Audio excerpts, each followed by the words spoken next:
Well, if you didn't already figure it out, I think that it's pretty clear by the apathetic response from our mainstream media towards the president's signing of the National Defense Authorization Act that they don't really care all that much about our democracy and about what's happening to it. Now, the same could be said with the example of the media's original lack of coverage and then mockery of the Occupy movement.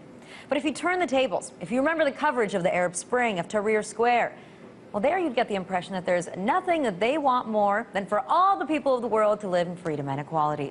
Only problem is, no matter how the media tries to spin it, democracy in the Arab world is the last thing that our foreign policy establishment really wants. Take, for example, John Alterman from the Center for Strategic and International Studies, basically admitting that in the New York Times, writing that American interests call for a different outcome than the Egyptian elections have resulted in. That's right. He wrote American, not Egyptian interests. So you have to ask, is the jig up? And if so, then why does the mainstream media have such a hard time just speaking the truth? Joining me to discuss this is Glenn Greenwald, Salon writer and author of the book With Liberty and Justice for Some, How the Law is Used to Destroy Equality and Protect the Powerful. Glenn, thanks so much for being on the show tonight. It's been a while since we've had you on, and so before we get into this topic, I have to get a few words from you on this NDAA, on what happened with the president signing it. What's your take overall? Well, there was some hope originally because the White House had threatened to veto the bill, but it was very clear from what the White House had said that their problem with the bill was never that it vested the president with very radical and extreme detention authorities. Instead, their problem was that it purported to tie the hands of the president, to take away the president's ability to choose to do whatever he wanted to do with detainees. And once that was fixed in the bill, by saying essentially the president can do whatever he wants, but still vesting him with those radical detention powers, then the White House's concerns were obviated, and the president went ahead and signed what is clearly one of the most radical bills to be codified in the United States in several decades, because it allows the president, more or less at his own discretion, to imprison people based solely on the accusation that they are involved in some way in terrorism, and not even necessarily involved in terrorism, but in some way supporting it materially, which is a very broad term, and it just obliterates what is supposed to be the core guarantee of due process. Now, one of the things that happened, though, is that in this signing statement, the president then promised that it's not going to apply to American citizens. And I was annoyed, I guess you could say, and kind of shocked by the fact that people were responding and saying, oh, that's great, it's okay. Obama said that he's not going to do it. Why do you think the people still have that reaction? Why does anybody still believe any of these promises? Well, remember, there are, 60 million people or so who voted for President Obama, and they did so with the belief that he would do the sorts of things that he had promised to do when in office. And it's very hard to come to the realization that you've made that kind of a drastic mistake. People still want to believe that he's good, that he's the person who they thought he was when they voted for him 3 years ago, notwithstanding the mountain of evidence proving that he isn't. And so that's part of it. Part of it is a lot of people will justify and excuse whatever he does by saying, well, it's not his fault. He had political pressure on him. Deep down in his heart, he's still really a good person. But of course, the real issue is not whether you believe President Obama or not. He could change his mind. Maybe he won't. The issue is that even if you think, oh, President Obama is too good of a person to imprison American citizens without due process, the law that he just signed empowers him or any subsequent president to do so. So maybe when we don't have such a magnanimous, benevolent leader anymore, but have one of those evil Republicans, the power will be vested in that president as well, and President Obama's promise will be irrelevant.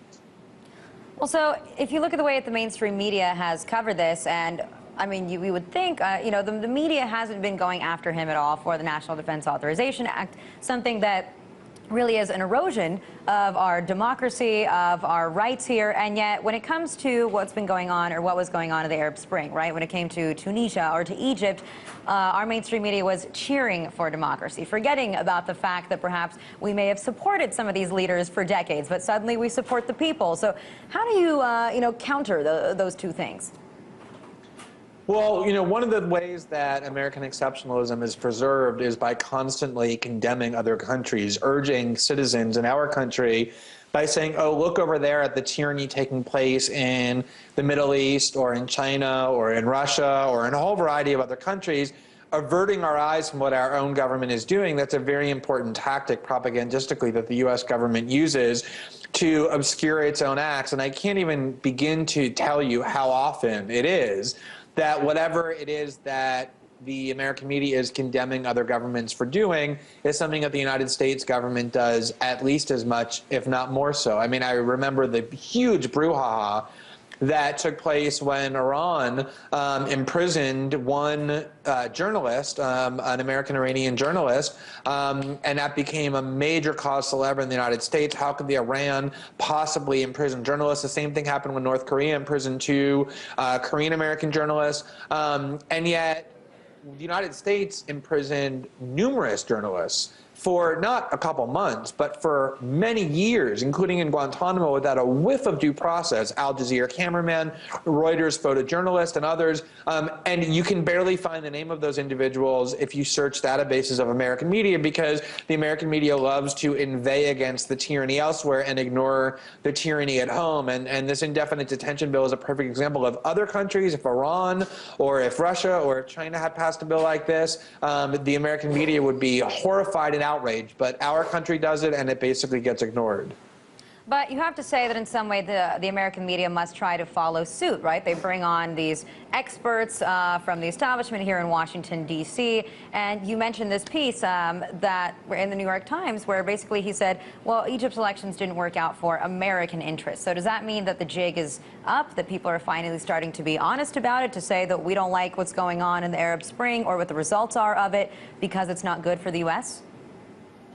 Well, I think the key point here to realize is that, one of the amazing things about the coverage of the Arab Spring from the start, the media coverage was very sympathetic to the protesters. I mean, the idea was that they were rebelling against evil dictators, and we love regular people going out on the street and demanding the kind of freedoms that we have in the United States. And of course, what got obscured in that is that not all, but most of those despots who were the target of those demonstrations were very close American allies. They were people who have been able to stay in totalitarian power for 10 years or longer, several decades, by virtue of massive amounts of U.S. aid, military and financial aid. We've propped up those dictators. We've entrenched them and kept them into office. And it was bizarre to watch a country that basically kept those dictators in office pretend that we were somehow suddenly inspired by the calls for those dictators to be removed. And, I think the key point is that the reason that America has kept those dictators in power is because they know that if there's democracy taking hold in these countries, the results will be very bad for the United States, because the beliefs among the citizenry in that country is very anti-American. It's anti-Israel. They believe that the U.S. and Israel are the two greatest threats to peace. They believe that it's okay for Iran to have nuclear weapons, even that it would be a positive for them to do so, that the U.S. shouldn't be able to exploit Middle East resources the way it's been doing. And as Noam Chomsky said, if the people's views in these countries were able to be honored democratically rather than suppressed through the dictators that we install, not only would we not be able to dominate the region, we would be expelled from the region. And so that's the reason that we've always wanted dictators and not democracy in these countries. And that's the reason that even people like John Alterman are now being forced to come out and say, well, look, democracy would be really bad for us, because the things people in these countries believe are antithetical to our interests. And they have no choice, basically, but to admit that they never really wanted democracy there. So we fear democracy, essentially, in the Arab world, is what you're saying. But so what should they say? Should our officials, our politicians, should they not say if they want democracy? I mean, obviously they're going to have American interests in mind, right? This is why they've been installed in their positions. This is why they've been elected, is to look out for America's interests. But when it comes to diplomatic, international relations, what should they be saying? Well, I mean, you do have that question originally, that why should the United States be attempting to interfere in the governance of other nations? I mean, lots of other countries are able to preserve their interests without doing that. But let's leave that question aside, and let's assume, the way that John Alterman and all of the people in this foreign policy community who are our foreign policy experts always assume, that the U.S. has the right to do whatever it wants, including interfere in other countries and determine how they're governed, and that only U.S. interests should be the governing principle, not morality or ethics or democracy or anything like that. Even from a perspective of pure self-interest, it makes absolutely no sense to continue to suppress democracy, because although the fact that we're doing that is generally kept a secret from the American citizenry, The domestic propaganda is very effective at suppressing that fact. The people in those countries know exactly what the United States is doing. They know that the United States is responsible for their dictators for decades. They know that the United States is, even now, as it pays pretty lip service, attempting to prevent democracy there